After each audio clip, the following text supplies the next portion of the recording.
We have a fascinating history lesson for you today, so stay tuned. 4,000 years ago, a covenant was made that would have an enduring impact throughout history. I will bless those who bless you, and I will curse him who curses you. And in you shall all the families of the earth be blessed. Welcome to Understanding the Times Radio with Jan Markell, Radio for the Remnant, brought to you by Olive Tree Ministries. Today, Jan visits with Stephen Briggs of Hatikva Films, which headquarters out of the UK.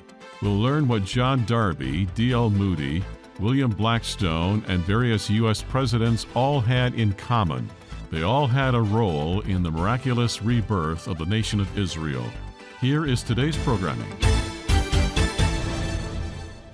And welcome to the program. I'm so glad you can join me today. I have a special guest in studio, and that's because we are carrying a product, and I'm anxious to get it into your hands, a film titled America and the Israel Effect. Are there consequences when America puts pressure on Israel, compromises her security, or makes her give up land? And if you've heard my discussions over the years with Bill Koenig, you know there are actually terrible consequences that come to any nation when they put that kind of pressure on God's covenant land and people. That then affects you and me in monumental ways. It affects the people in any nation of the world if their governments are putting pressure on Israel, and that puts that nation and people at risk. So I'm going to be playing a number of sound clips today from this film, America and the Israel Effect, and I've tried to pick some clips that are not seriously compromised on radio, as my radio audience lacks the visual capability of seeing them. Now remember, folks, we have a video version of this program where you can see everything we are discussing that, and I reference it often. You can find that video version on our website, olivetreeviews.org, then go to radio. You can find that video version on his channel television, on YouTube, on Rumble, on Facebook, and we really do want some of you who are visual to have that capability of seeing what we're talking about. Now, how has America been compromised by U.S. leaders who want to give away land and marginalize Israel and her security? Who have been the primary perpetrators of this? And we have a rather new administration. Will they bless or curse Israel? I think we know the answer to that, and the answer will directly affect every one of my listeners to this program. One of the producers of the film is in studio with me. His name is Stephen Briggs. He is Director of Operations for Hatikva Films, and I'm going to say more about Hatikva Films as we go into the program here. Stephen, welcome to the studio. Thank you for having me. Stephen, how did you get into, I've seen bits and pieces of a number of your presentations. We carry the one I just referred to. How did you get into this? Well, it's a long story, but I'll keep it short for your listeners. I lived in Israel for 4 years, from 2004 to 2008, and to minimize the length of that story, my grandmother was instrumental in praying for me, and my grandfather as well, and they felt very clearly that I was supposed to be going to Jerusalem. Jerusalem was not on my radar. They prayed, they told me, and the Lord stepped in a number of amazing ways. And 3.5 weeks after I'd spoken to my grandmother, I ended up in Israel. I served with a brother called Lance Lambert. Yes, I've met Lance years ago. I know he's passed on. While I was in Israel, I met the producer of a film called Jerusalem, the Covenant City, which is the earliest film that looks at God's plan and purpose and past prophetic and past, present, and future destiny of Jerusalem. And a new film that he was asked to present, Lance Lambert, was called Blessing, Curse or Coincidence. Well, originally it was called Curse or Coincidence. And I challenged the producer. I said, God's intent is to bless, it's not to curse. You can't call it curse or coincidence because that's a wholly negative position to take. In the initial introduction with him, he turned to me, this was at the beginning of 2008, said, Steve, when you leave Lance's, I want you to come and work for me. I was like, was that just a trite comment or is it something that I should follow up? Well, a few weeks later I saw him, we met. He said, I never say things like that. It must have been the Lord. And here I am involved with the film production company, making not just one film about Genesis 12, but a whole series of films. And this one is the 4th film in the series. And folks, you can learn much more at hatikvafilms.com. hatikvafilms.com. I think what I want to do is I want to start with the fact that there were early Christian, I don't know if pioneers is the right word. We've got John Nelson Darby, D.L. Moody, William Blackstone, C.I. Schofield, and these men played some very important roles. This would have been in the 1800s. It's almost 200 years ago. And let me just play a clip here of Paul Wilkinson, and I appreciate you have Paul Wilkinson in the film. Again, we've talked about Lance Lambert in the film and some others that some folks will recognize, but if we could play this clip, and then I want to come back and talk about it. Although John Nelson Darby wasn't a minister, he wasn't a clergyman after he left the Church of Ireland, he was an itinerant. He was a man who had the heart of a pastor, the heart of a shepherd. And so Darby went out into the United States, firstly to encourage his fellow brethren, Swiss and French brethren that were out there in the prairies. In 4 weeks, he traveled 2,000 miles. But as he toured the United States, he and his fellow brethren, evangelists, itinerants, were being invited to conduct what became known as Bible readings, taken into homes, taken into the churches, Baptist churches, Presbyterian churches, independent churches, to read Scripture and to proclaim in particular. And this is what marked out John Nelson Darby and the brethren in those days, the imminent return of the Lord. During the course of these 7 tours of the United States, John Nelson Darby would meet men such as D.L. Moody. A focus began to emerge, an understanding of restorationism, that the purpose, this miraculous experience of the story of the Jewish people, the story of Christians, and the story of America was related. It was really not separate things, but tied together. From 1883 to 1897, premillennialists, evangelicals that believed in the Lord's return, the restoration of the Jews, were coming together to read the Word, to study the Word, and to seek the Lord's guidance. How are they to get the message out to the wider church? To sound the midnight cry, behold, the bridegroom cometh. And these conferences became known as the Niagara Conferences. And it was the theology, the eschatology, Darby's belief in the restoration of Israel and the return of the Lord that fired that entire movement, which gave rise to men like D.L. Moody, William E. Blackstone, Cyrus Schofield, and so on and so forth. And it became the focus of restorationism, or that if the return of the Jews to their ancient homeland may have significant meaning, and became important. And that would, of course, lead me right up to Reverend Blackstone. One of the men who was most profoundly influenced by Darby's theology was a Chicago businessman by the name of William E. Blackstone. Reverend Blackstone is one of the most extraordinary men in the entire story of restoration. Without Reverend Blackstone's influence, it is quite possible that Israel would never have existed. He referred to Israel as God's sundial.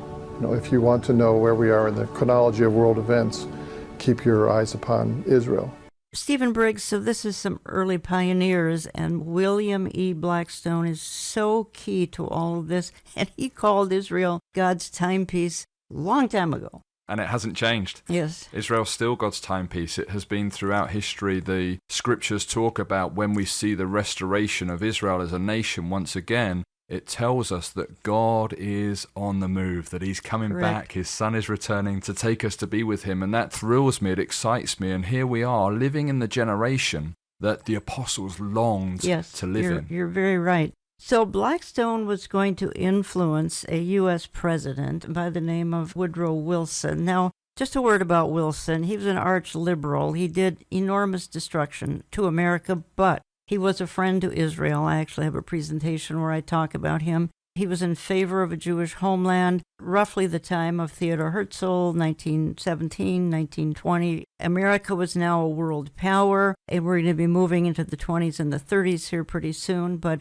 Woodrow Wilson played a huge role in the early stages of the nation of Israel. Absolutely. And the understanding, he saw that this is something that God is going to do. He read the book. He knew what the book said, and he wanted to be a part of that incredible story. Stephen, you're from the UK, which is obvious. You have a slight accent. It's just a slight one. I really appreciate it. I love it. And Great Britain, so important in Israel's formation. We have General Allenby out of Great Britain. There are just so many key players that came out of your country, and they were instrumental. We go back to 1917, 1920. We can take it up even to the 1930s and even the 1940s, but your country wouldn't let Jews come in to Palestine, and your country's paid a price for that. It has. Britain's been on a roller coaster, especially in regard to their relationship with the Jews. You can go back as far as 1290, King Edward I kicked all of the Jews out of the UK, and we went into a period that there's not much good came out of that tiny little island for several hundred years. And then you had a man called Oliver Cromwell who came to power, and at the behest of his colleagues, he welcomed the Jewish people that were being persecuted across Europe back into the UK. That was a catalyst, in my estimation, for a transformation within British society, which resulted in the Word of God being not only translated into English, but then being taken to the uttermost parts of the earth. And so we have the Jews welcome, the Jews being blessed by the country, and we have the law of God, the gospel of God being taken to the nations. So those two things, in my estimation, were the catalyst for the expansion of the British Empire. You had the likes of William Wilberforce, the Wesley brothers, Whitfield, Spurgeon, to name a few, who all read the Bible and saw that before Jesus comes back, the restoration of Israel had to happen and the gospel had to be preached to the uttermost parts of the earth. Those two keys were the catalyst for the restorationist movement across the UK, which ultimately led to the Balfour Declaration of 1917. Correct. So we're going to get more into the 1920s and 30s here eventually. And again, folks, we carry this film. Give our office a call. You can check the online store at olivetreeviews.org. And to learn a little bit more about Stephen Briggs and the Hatikva films, go to hatikvafilms.com. I want to play another clip here because we're going to get into how did this new nation of Israel actually get started. Again, we already referred to the fact that Great Britain, their white paper, they banned the Jews from going into the nation. This is back when they were fleeing some persecution. Well, the persecution's about to get a whole lot worse in the 1930s. By the time the Balfour Declaration was published by the British government, the United States had become not only the wealthiest nation on the face of the earth, but arguably the wealthiest and most powerful nation the world had ever seen. But before the State of Israel became a reality, the world would witness the worst atrocity in human history. During the 1930s, the dark clouds of war began to gather in Europe as the Jewish people there began to experience persecution once again, this time under the Nazis. Jewish suffering would be on a scale unprecedented in their entire history. In December 1941, after an attack by the Japanese on Pearl Harbor, America was drawn into the Second World War to liberate the Pacific Ocean and Southeast Asia from Japanese imperialism. She also sided with Britain to liberate Europe from the grip of Nazism. American involvement with saving the Jews was not an eager one. It wasn't something that they fell over themselves trying to do. There is a lot of argument about, and you'll get a lot of angry opinions also about Mr. Roosevelt, President Roosevelt, whether or not he was in favor of the Jews or against the Jews, whether he knew about the Holocaust or didn't know about the Holocaust. To the best of our knowledge, they knew about the Holocaust. He just didn't want to do anything. Could they have done things, for example, like bomb the rail lines? Perhaps. My father was in a subcamp of Auschwitz.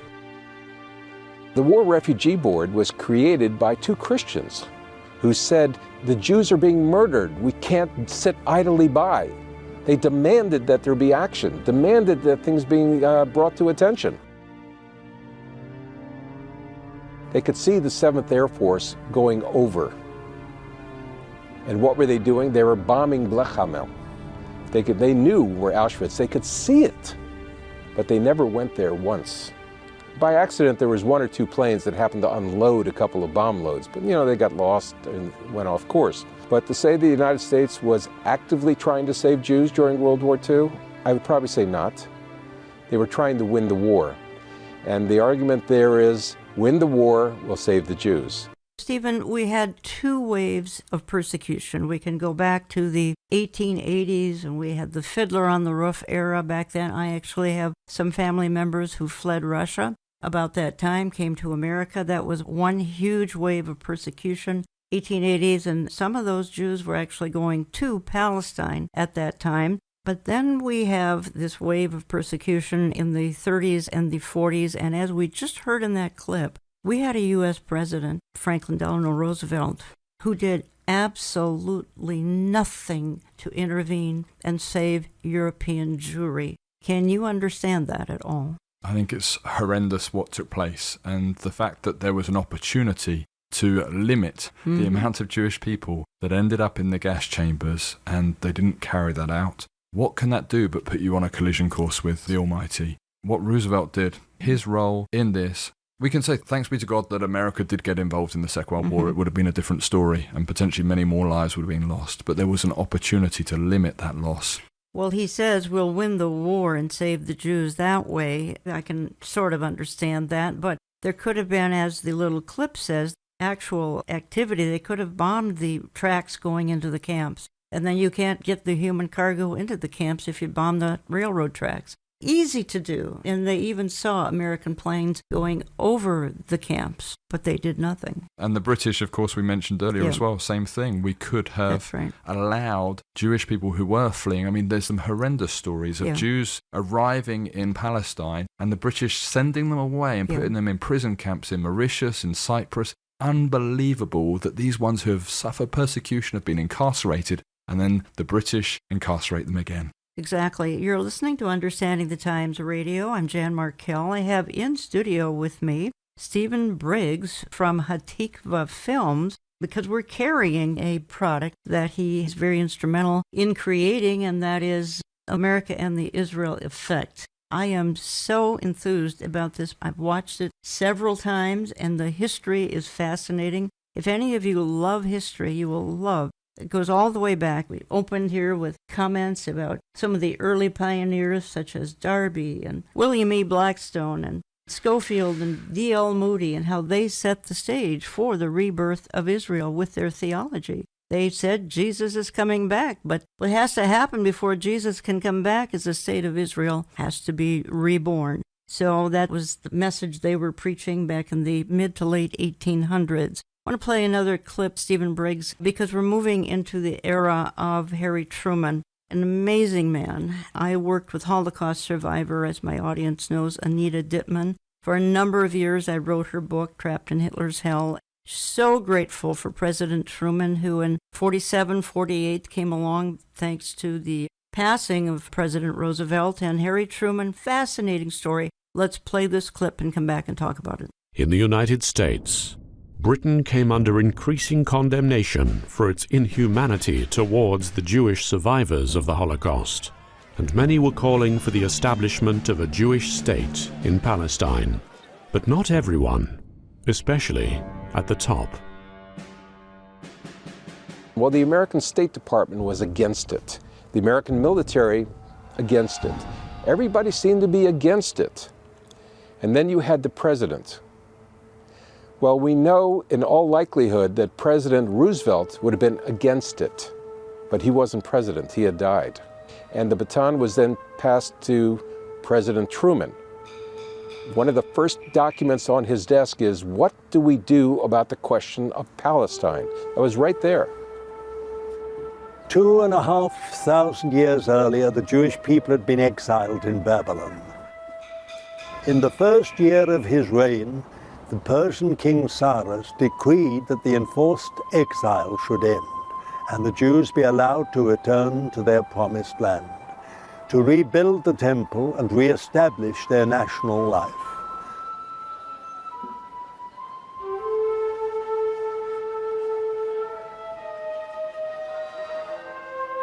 The Bible tells us that there were those who were opposed to the idea. The American President Harry Truman was a Southern Baptist who clearly understood biblical prophecy. He was faced with a similar situation as Cyrus had been. What would the American president do? He was a Bible reader on his own, independently.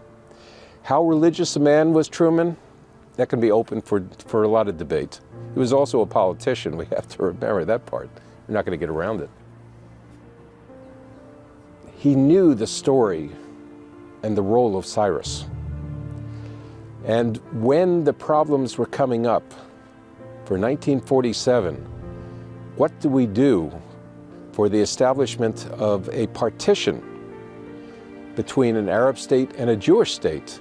What were the promises of the Balfour Declaration? He considered that. What were the promises that the British had made? We have to be thankful to President Truman because already in 1947 he decided that America should support the idea of the partition. What promises did we make to all people? We certainly were fulfilling the promises made in World War I. We established all these Arab states. Couldn't the Jews just have a tiny, tiny piece of land that they would call their own?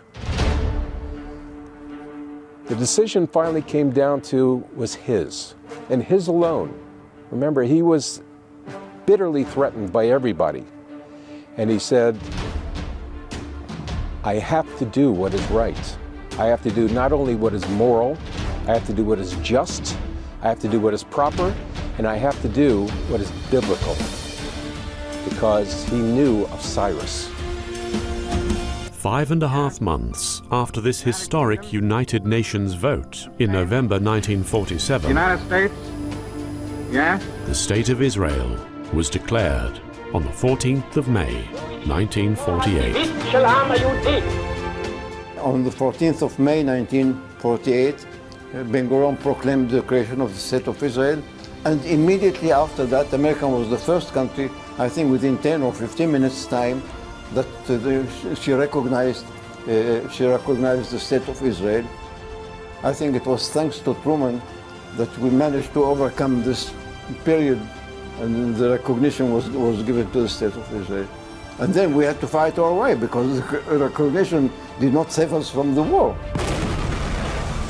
Stephen Briggs, Harry Truman wanted to be like King Cyrus. You have King Cyrus, who was an unredeemed man who helped the Jews return back to Israel. It's recorded in the scriptures, it's touched on in Ezra, it's an amazing responsibility. Cyrus, this individual from another kingdom, chooses and decrees that the Jewish people can return, and that was the Lord's lead. And Harry Truman identified himself as a modern-day Cyrus. He did. And he recognized that this was something of such profound significance that he saw that he had a key part to play in God's redemptive plan and purpose. Why? Because he read the book, he understood the book, he read it as a child, and he had this tremendous opportunity before him to see the fulfillment of another aspect of God's prophetic word. Sadly, we get the independent nation of Israel, 47-48. The U.S. weighs in 10 minutes, the United Nations. But then all heck breaks loose in Israel because the Arab nations are not going to stand for this. So they're going to invade. You might have said to me, the Muslims are never going to stand for a Jewish takeover of what was Muslim land. Obviously, it's God's land,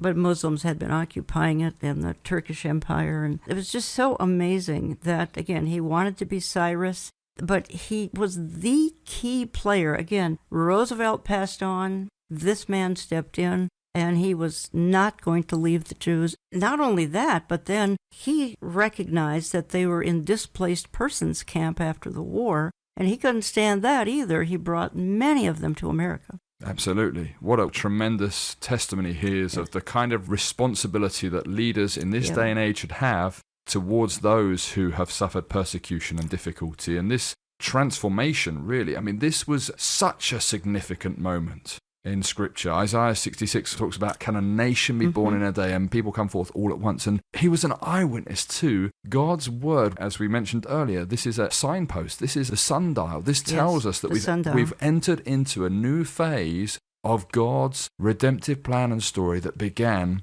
in the Garden of Eden and has worked its way through because of a promise made to Abraham in Genesis 12:3. I will bless those who bless you, and him who curses you I will curse, and in you shall all the families of the earth be blessed. Again, we're carrying this product called America and the Israel Effect, and it is produced by Hatikva Films, Hatikvah films.com. Stephen Briggs is the Director of Operations there. Stephen, how many people are working for Hatikva Films? We're a very small entity, so we use freelancers. I'm the only full-time involved. We've executive produced this film. This is number 4 in a series of films called Blessing, Curse or Coincidence. The previous one looks at the British, called Cyrus Nations UK, and this is the one that's current. Jan has kindly taken it on. Exactly. We are carrying it. There are many, many more that actually are part of the series. So, folks, we're keeping it simple, and we're carrying the one America and the Israel Effect. And you've heard me on this program for years, and I've talked with former White House correspondent Bill Koenig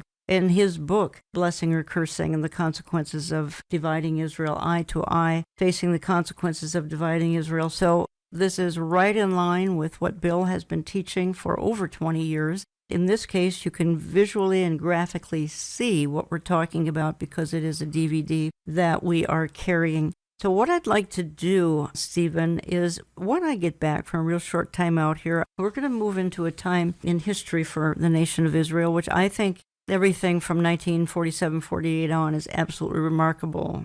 But when we get to the 1973 war and the role Richard Nixon played, I think the audience is going to be fascinated by it because Nixon was a conflicted man. He was known for anti-Semitism. And yet he saved the country. And we're going to explain why when we get back. You don't even remember the 1973 Yom Kippur War. I happened to be vacationing and was coming back in town. I turned the car radio on and I'm hearing about this. And I didn't fully understand it all back then, but I'm hearing about a war in Israel. They had been victorious in the Six-Day War of June 67. Not going to be so victorious in 1973, correct? That's correct. They were losing badly to the point where those within the White House and the senior leadership in this country saw this as a tremendous opportunity to leverage the circumstances in the Middle East and to turn things for Americans, then their perceived best interest. But Richard Nixon is going to step in and step up to the plate. We're going to talk about it as soon as we get back. Again, America and the Israel Effect.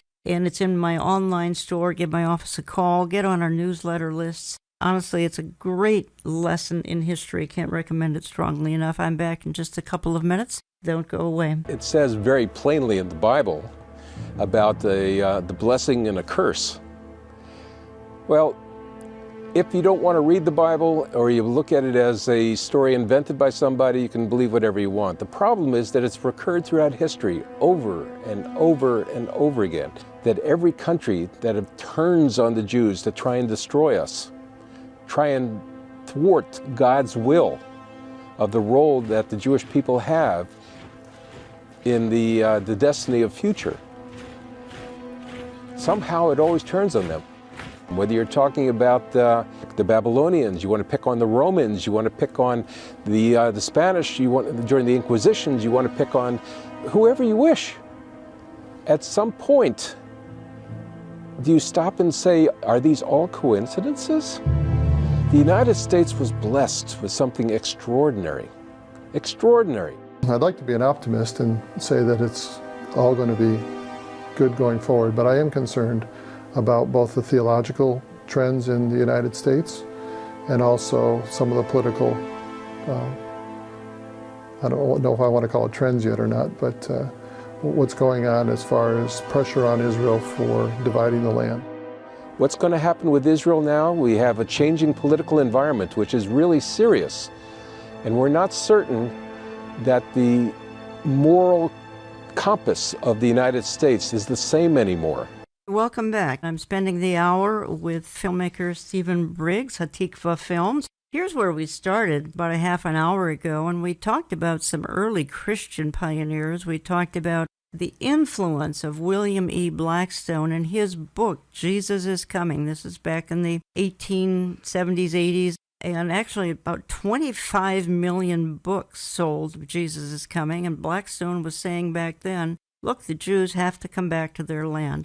Darby and Blackstone and others influenced so many in the church in the late 1800s. And then we morphed into the 1900s in our discussion, and we saw 1917, the Balfour Declaration. We saw Theodore Herzl come along. We saw the efforts of Great Britain to both help and hinder the Jews, and then, of course, the Holocaust, and then the role of Franklin Delano Roosevelt and ultimately Harry Truman. This is just a quick overview of things that are in the film America and the Israel Effect, which we are carrying. Stephen Briggs is Director of Operations for Hatikva Films and is in studio with me. Stephen, where to begin with what happened in the early 1970s? America was going through some tough times economic-wise, and we had some rough presidencies about that time. But Richard Nixon came along, and the Yom Kippur War, let's talk about that war for just a minute or two. First of all, Israel was very prepared for her 1967 six-day war, literally won in 6 days of miraculous intervention.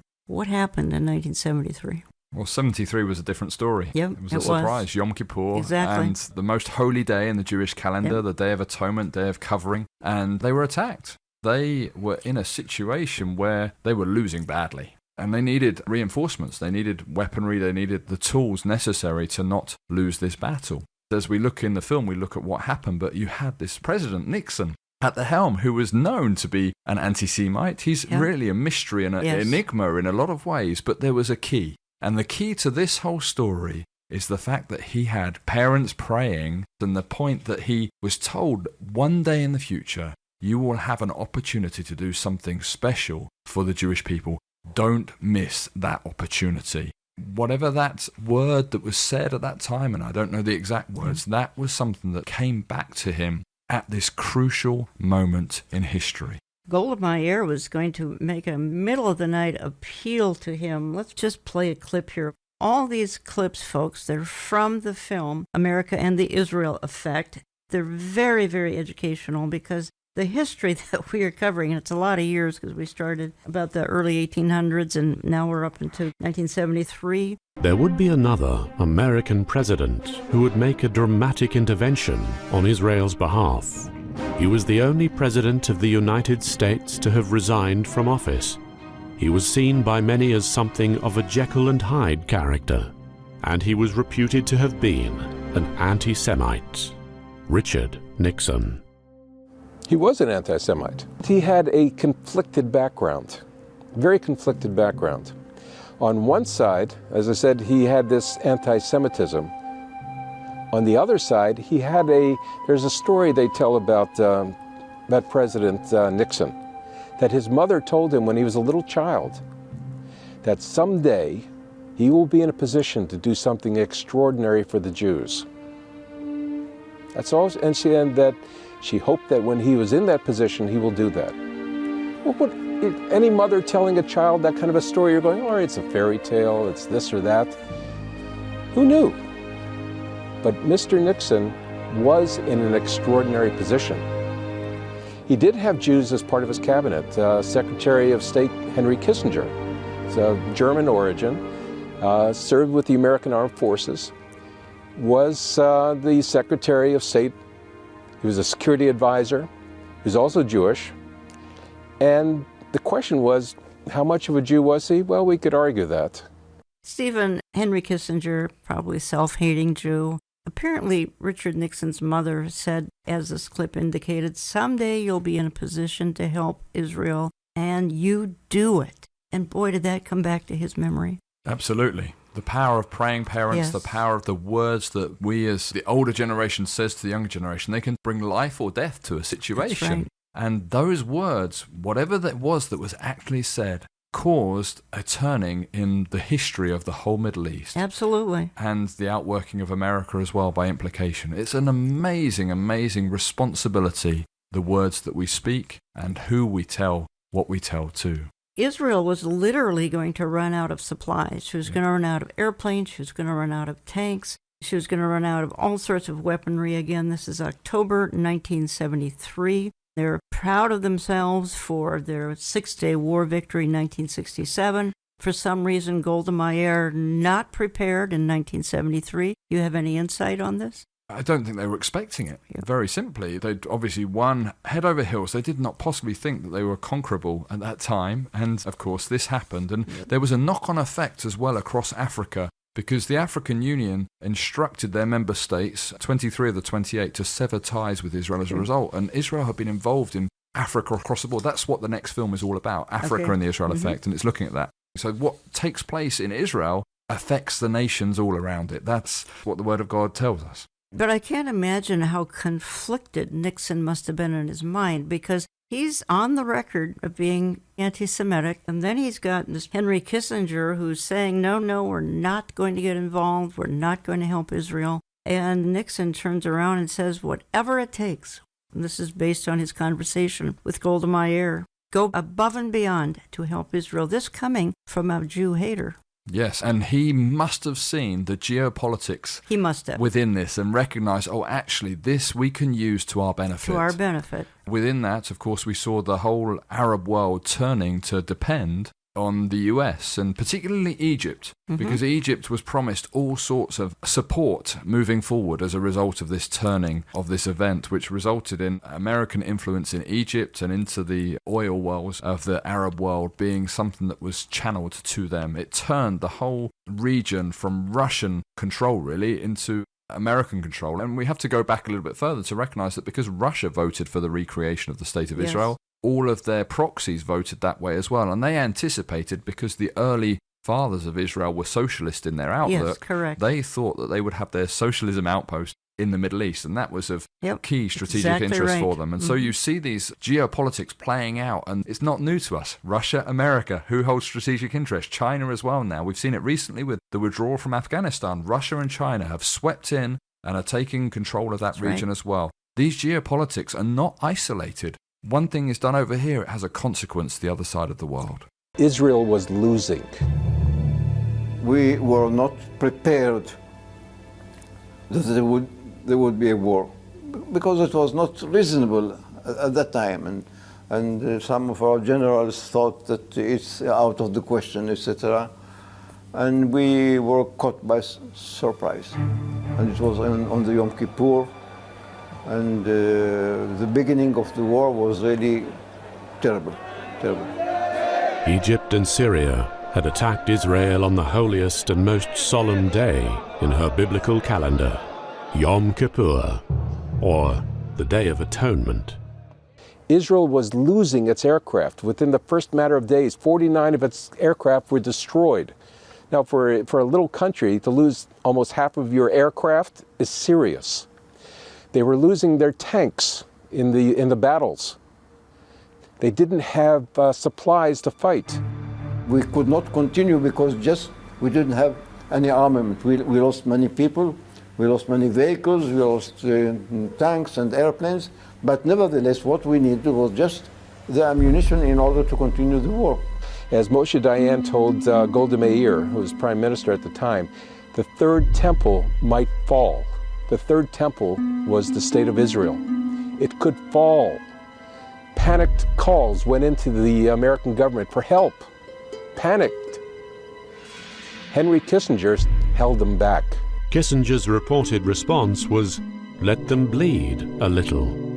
Golda Meir rang the White House at 3 o'clock in the morning and spoke directly to President Nixon and told him that Israel was in very real danger of losing the war, particularly as the Russians were rearming the Syrians and Egyptians. Richard Nixon's mother was a Quaker and a real Bible-believing Christian.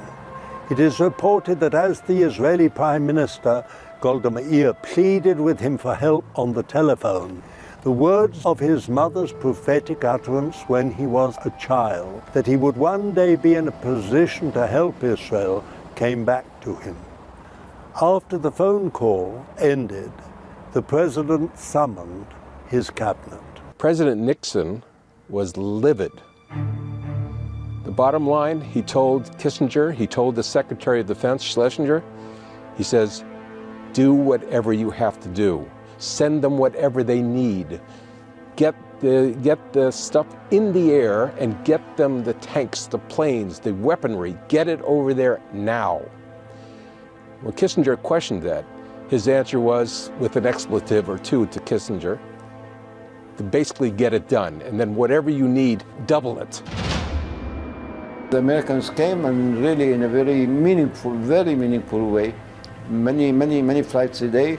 They sent us without asking too many questions. So Stephen Briggs, Richard Nixon saved Israel in 1973. Shortly after that, he was going to resign. How does that fit into your blessing and curse scenario? You have, in other areas of his character, he was an anti-Semite. He was. This involvement here, my own perspective on it is, if the seed of Messiah is finished, if the seed of the Jewish people, if the nation is removed from the equation, then God's word isn't accurate. And if we can't depend on God for fulfilling his word, then why would he fulfill his word with saving and redeeming you? God used another individual, a Gentile, to be involved in ensuring that his plan and purpose would be outworked. But yes, we have to have consistent character and not be double-minded. And Nixon did do a lot of things that were anti-Semitic. So in this instance, it was good. But God's looking for us to be consistent with our faith and consistent with what we do. Genesis 12:3 is still operational. So you are saying that his anti-Semitism could have taken him down? It could have, because you reap what you sow. Exactly. So that was a very, very interesting time in American history, Israel history. I want to bring it up a little more to modern times. We've had George H.W. Bush dividing the land back in the early 1990s. We had Bill Clinton doing all sorts of Camp David meetings and talking about dividing the land. We had George W. Bush. He was often called Mr. Palestine. He was so obsessed with the Palestinian state. Didn't end well. And then came a very unique and interesting man, Donald J. Trump. All these other presidents said that they would restore the U.S. Embassy to Jerusalem. Talk to me a little bit about President Trump from your perspective. You're from the UK. What did you think of this businessman becoming president of the United States and really becoming Israel's best friend in her 73-year history? I think the whole world was shocked when he entered the White House, this man who has changed his stripes in a number of different ways. But what he did in this instance with regard to Israel, he carried out what other presidents hadn't done. And that in and of itself is huge. He was a man of character. Everything that he said he would do upon entering the White House,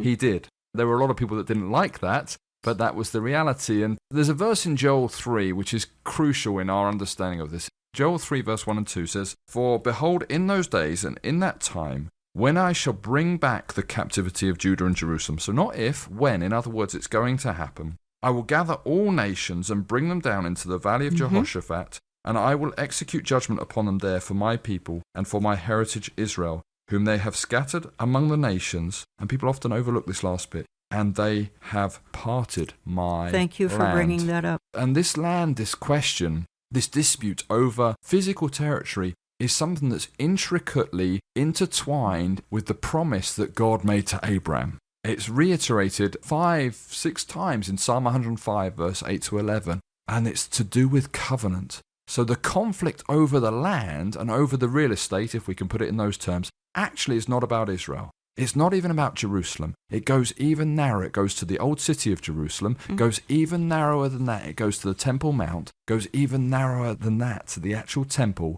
to the place where an offering was made with Abraham offering his son and the ram being found in the thicket, the place where God chose to put his name. That's the center of the conflict. And that's why all of the nations want to divide the land. It's because God is a God who has put his name there, and it's to do with his inheritance. It's to do with his plan and purpose being outworked. And that's why the nations hate it. If I can say it like this, Jan, you are in micro to all of your neighbors testimony of the reality that there is a God in heaven. In the same way, in macro, Israel, even in her unredeemed estate, is a testimony to all of the nations that there is a God in heaven that they have to answer to for their actions. Jan the micro, Israel the macro.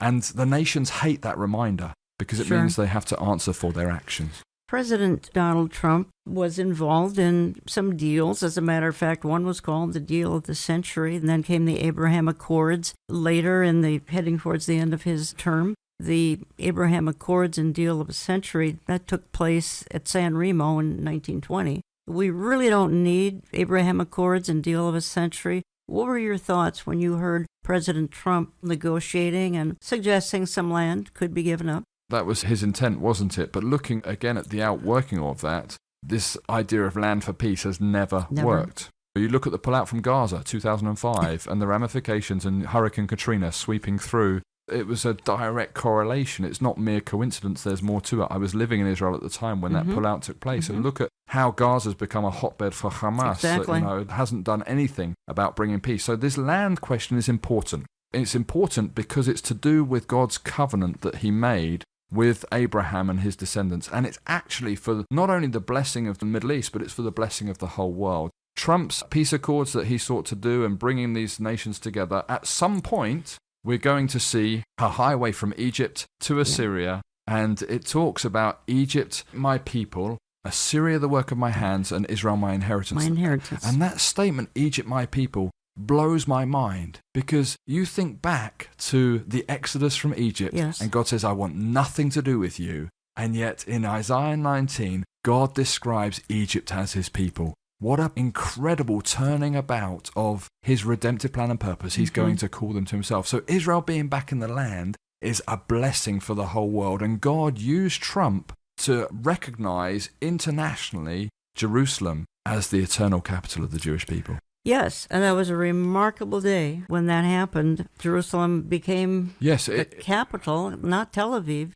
It did, but just that recognition didn't change Jerusalem's status. Jerusalem was capital in God's eyes for thousands of years. Absolutely. But in the eyes of the nations, America recognizing Jerusalem as being the capital and moving their embassy from Tel Aviv to this disputed little city called Jerusalem reinforced Israel's right to that being their eternal capital, and a number of other nations followed suit, and hopefully my nation in the UK will follow suit, and many others, because Jerusalem is Jerusalem. You're listening to Understanding the Times Radio. I'm Jan Markell, and in studio with me is Stephen Briggs from Hatikva Films, hatikvafilm.com. So now we have a rather new administration, Stephen, Joe Biden, and they want to divide Jerusalem, and they're talking about this happening in East Jerusalem and this happening in West Jerusalem, and you and I know there's only one Jerusalem. It used to be, and you may not be quite as familiar with American politics as I am,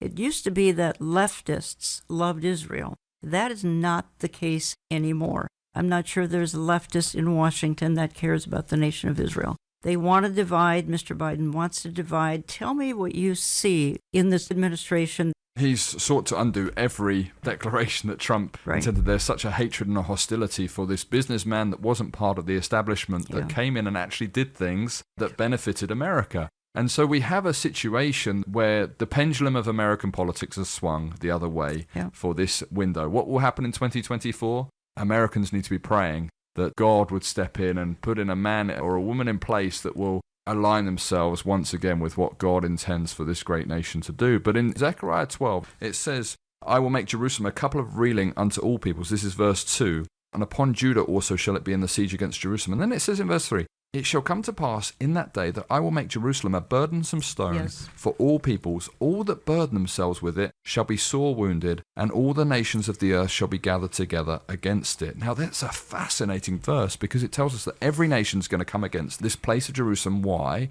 And a burdensome stone, what it essentially is saying, if you try and mess with Jerusalem, you're going to put your back out.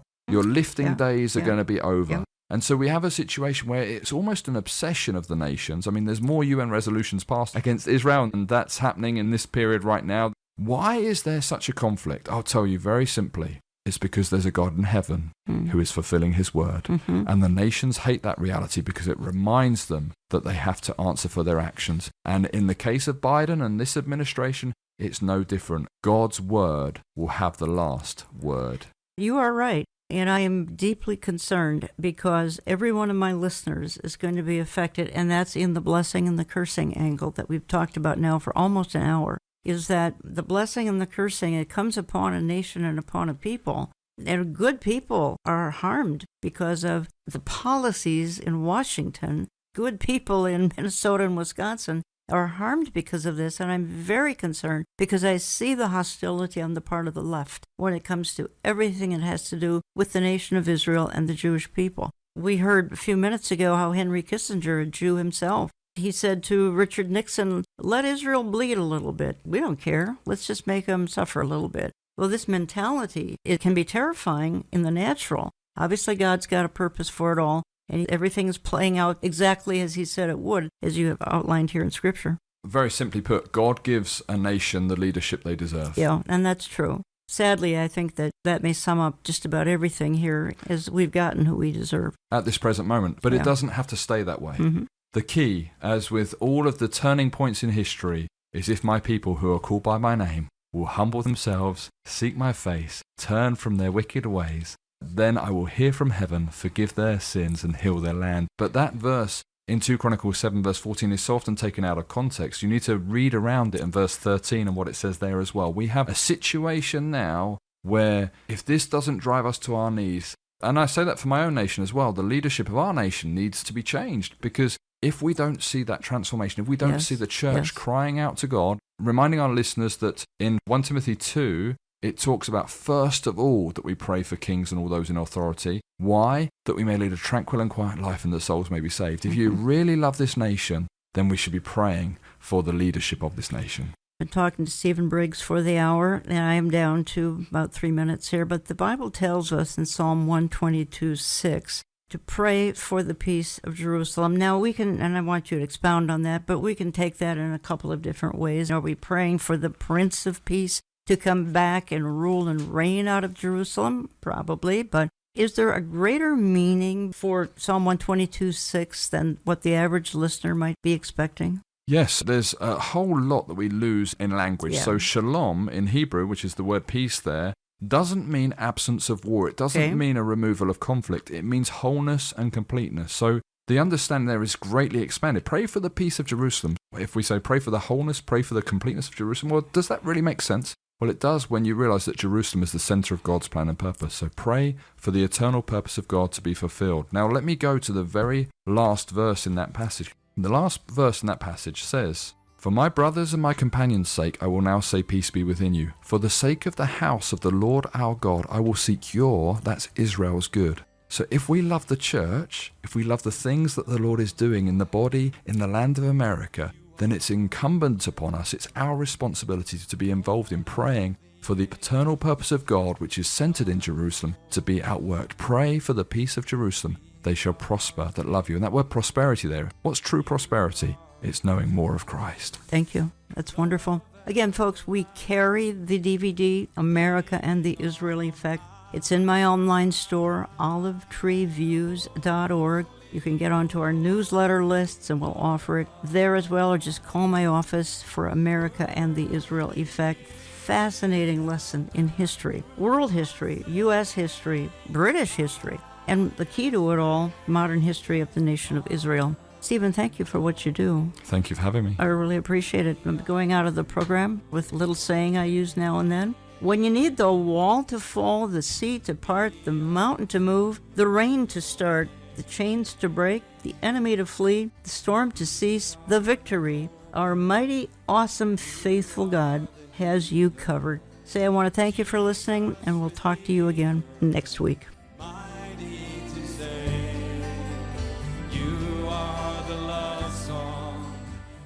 Contact us through our website, olivetreeviews.org. That's olivetreeviews.org. Call us Central Time at 763-559-4444. That's 763-559-4444. You get our mail when you write to Olive Tree Ministries in Jan Markell, Box 1452, Maple Grove, Minnesota, 55311. That's Box 1452, Maple Grove, Minnesota, 55311. All gifts are tax deductible. We hope this hour has been informative and a faith builder. If he who keeps Israel neither slumbers nor sleeps, know that he never slumbers nor sleeps through the trials of your life either. And always remember, as we watch history unfold, that everything is falling into place.